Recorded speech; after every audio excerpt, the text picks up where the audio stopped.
Hi guys! So meron tayong customer ngayon all the way from Mangingisda. Ayan, shout out sa mga taga Mangingisda. Ang sabi niya, kaya siya pumunta sa shop namin is dahil po lagi niya napapanood yung mga videos namin regarding sa mga sobrang sirang buhok, sa mga bleach hair, sa mga damaged hair na kaya pang i-rebond. Because marami na siya sigurong na-try na mga shop, and as far as I know, more on treatment lang daw lagi ang ino-offer sa kanya.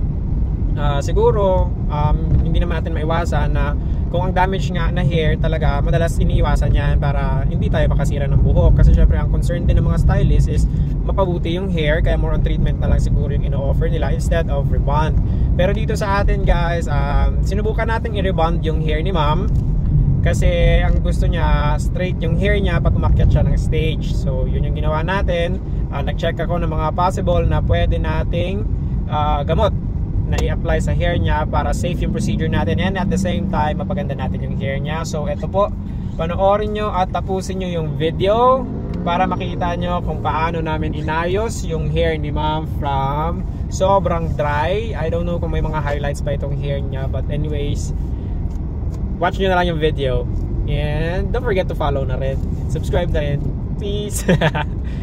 So bali dito nga guys ay nag-umpisa na kaming mag-apply sa hair niya ng rebonding cream number 1. Yan. So as you can see, maingat po natin ina-apply ang rebonding cream number 1 sa hair niya dahil nabugbog na po ito sa kulay at hindi na po dapat sobrang gamot ang ilagay natin, and we make sure naman na tama sa oras para sa tamang luto din syempre ng buhok ng ating client. So eto na nga guys, after natin i-wash yung hair ni ma'am after nababad ng 20 to 30 minutes. Yan, actually umabot talaga kami ng 30 minutes mahigit dyan guys, kasi nga kailangan natin maluto ng gusto yung buhok ni ma'am. May ilang parts kasi na talagang medyo mahirap lutuin, aside sa pagiging kulot niya, merong hindi pantay-pantay pagkaka-apply ng kulay sa hair niya, kaya yung iba medyo resistant pa yung hair, kaya medyo natagalan kami.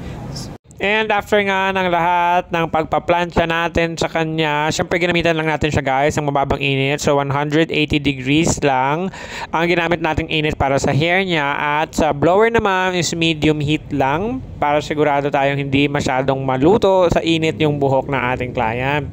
So eto na po, final na po ito. Ito na yung huling banlaw namin sa kanya. Wala na po kaming ibang ginamit dyan na kung anong treatment. Sadyang binalawan lang talaga namin siya with conditioner para makita po namin yung mismong result ng hair niya. So ito ay medium heat lang po ang ginagamit natin na blower sa kanya sa ngayon, dahil para makita ko rin po sa sarili ko kung ano yung magiging final result niya after ng lahat ng procedure na ginawa natin. So, if-fast forward na po natin kasi nga sobrang mahaba po yung pag-blower ng buhok para makita natin kagad yung result niya. Okay, so as of now, may nakikita tayong result. Ayan po, habang tinutuyo natin yung buhok, napapansin ko na talagang may pagbabago na rin. Guys, napapansin nyo ba yung pagbabago sa hair ni ma'am? So, ayan po, hindi na siya ganun kabuhaghag, and kitang-kita na po natin kaagad ang result niya habang binoblower natin yung buhok. Medyo lumambot na siya, nagkaroon na ng buhay ang buhok ni madam, and ayan, kitang-kita nyo po, shiny na and straight ang buhok. So, ayun na nga, malapit na tayo matapos sa pagboblower. Ayan po, kung makikita nyo, at hindi pantay ang pagkakagupit ni ma'am kasi siya lang ang naggupit niyan, DIY na gupit. Diba? Straight na, malambot, shiny, at wala nang bahid ng pagkakulot.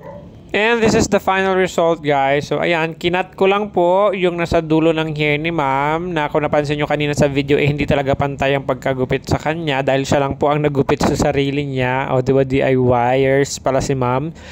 Ngayon, pinantay ko lang po yung hair niya para syempre ma-maintain pa rin natin yung length, and para mas magandang tignan yung buhok. So, ayan na po ang hair niya. Buhay na at muli na pong na-resurrect ang kanyang hair na iniiwasan ng maraming stylists. So, yun lang guys. Thank you so much for watching sa ating panibagong hair transformation. Hair reborn na rin pati. Diba? Hair resurrection pala ang tawag dito. So, yan. Thank you so much for watching. Don't forget to follow our page, Glamorosa Salon Palawan, and also my account. Thank you so much guys, and I hope to see you soon sa mga bagong videos natin. Thank you so much for watching and you guys have a nice day. Bye-bye!